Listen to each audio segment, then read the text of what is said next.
اب آپ سے ہم کلام ہوتے ہیں نائب شیخ الحدیث حضرت مولانا محمد انس سلفی حافظہ اللہ تعالی۔ نحمده ونصلي على رسوله الكريم اما بعد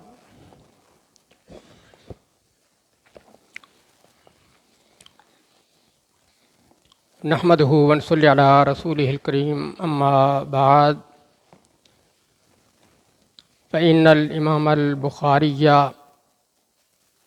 قال في آخر كتاب التوحيد حدثني أحمد بن إشكاب قال حدثنا محمد بن فضيل عن عمارة بن قعقاع عن أبي زرعة عن أبي هريرة رضي الله عنه قال النبي صلى الله عليه وسلم كلمتان حبيبتان إلى الرحمن خفيفتان على اللسان ثقيلتان في الميزان سبحان الله وبحمده سبحان اللہ العظیم۔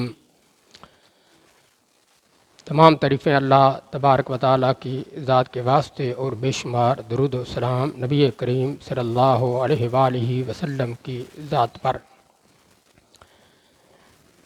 طلباء کرام نے یہ عرض کی ہے مجھ سے کہ میں کچھ نصیحت کروں، اگرچہ انہوں نے ٹائم پر مجھے دعوت نہیں دی، بلکہ عین وقت انہوں نے یہ بات بتائی ہے کہ کچھ باتیں میں بھی عرض کروں۔ تو یہ جو حدیث میں نے آپ کے سامنے پڑھی ہے، تو یہ حدیث امام بخاری رحمہ اللہ نے اپنی کتاب التوحید کے آخر میں ذکر کی ہے، اور یہ حدیث غریب ہے۔ غریب کا مطلب یہ کہ محمد بن فضیل جو امام صاحب کے شیخ و شیخ ہیں، یعنی استاد کے استاد ہیں، تو وہ اس حدیث کو اکیلے بیان کرتے ہیں، کوئی اور بیان کرنے والا نہیں ہے محمد بن فضیل کے علاوہ۔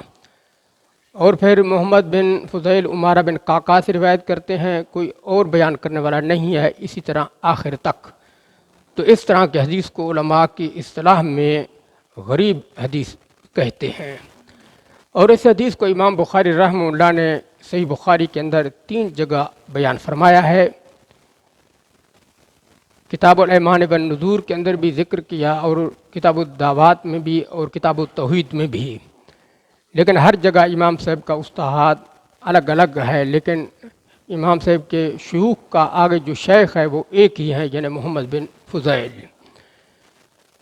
اور پھر امام بخاری رحمہ اللہ نے شروع کتاب کے اندر حدیث انما الاعمال بالنیات ذکر کی ہے، تو وہ حدیث بھی غریب ہے، یعنی حضرت عمر فاروق رضی اللہ عنہ سے بیان کرنے والے حضرت علقمہ تابعی رحمہ اللہ ہیں، اور ان سے بیان کرنے والے محمد بن ابراہیم اکیلے ہیں، اور ان سے بیان کرنے والے یحییٰ بن سعید الانصاری اکیلے ہیں، اور پھر یحییٰ بن سعید الانصاری سے آگے جو ہے نا اس حدیث کو بہت بیان کرنے والے ہیں، یعنی روات کی تعداد کیا ہو جاتی ہے، زیادہ ہو جاتی ہے۔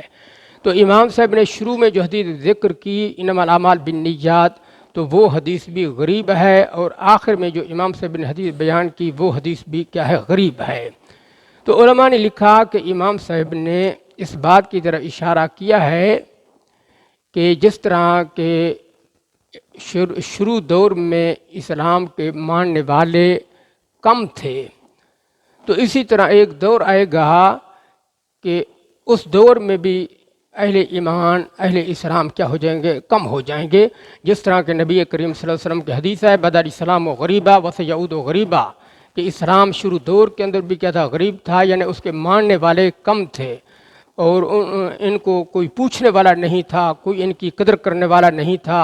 اور اسی طرح دور آخر، یعنی آخری دور کے اندر بھی اہل ایمان کی حالت یہی ہوگی کہ ان کو کوئی پوچھنے والا نہیں ہوگا۔ تو اس بات کی طرح اشارہ کیا گیا ہے کہ ایسے لوگوں کو گھبرانا نہیں چاہیے کہ وہ یوں سمجھیں کہ ہماری تعداد کیا ہے، کم ہے، ہم قلیل ہیں، لہذا یہ ہمارے غلط پر ہونے کی دلیل ہے۔ تو یہ نہیں سمجھنا چاہیے، گھبرانا نہیں چاہیے، بلکہ ایسے لوگوں کے لیے نبی کریم صلی اللہ علیہ وسلم کا حدیث ہے بدل اسلام و غریبہ وسید و غریبہ، تو اس لیے گھبرانے کی جو ہے نا یہ ضرورت نہیں ہے۔ تو امام صاحب نے حدیث آخر میں جو ذکر کیا سبحان اللہ و بحمدہ سبحان اللہ العظیم، اور اس سے پہلے کلمتان حبیبتان الی الرحمن ہے. تو کلمتان حبیبتان الی الرحمن یہ اپنے تمام صفتوں سے مل کر یہ خبر مقدم ہے، اور سبحان اللہ وبحمدہ سبحان اللہ العظیم وہ مبتدا مؤخر ہے. تو خبر کو مقدم لایا گیا ہے شوق دلانے کے لیے تاکہ دلوں میں شوق پیدا ہو، اور پھر بعد میں مبتدا لایا گیا ہے تاکہ شوق کے بعد جو چیز حاصل ہوتی ہے تو وہ دل میں جو ہے نا اتر جاتی ہے اور دل کی گہرائیوں میں پہنچ جاتی ہے. تو اس لیے پہلے خبر لائی گئی اور بعد میں کیا لایا گیا، مبتدا لایا گیا ہے. اور کلمتان تثنیہ کلمہ کا ہے اور کلمہ بمعنی کلام کے ہے.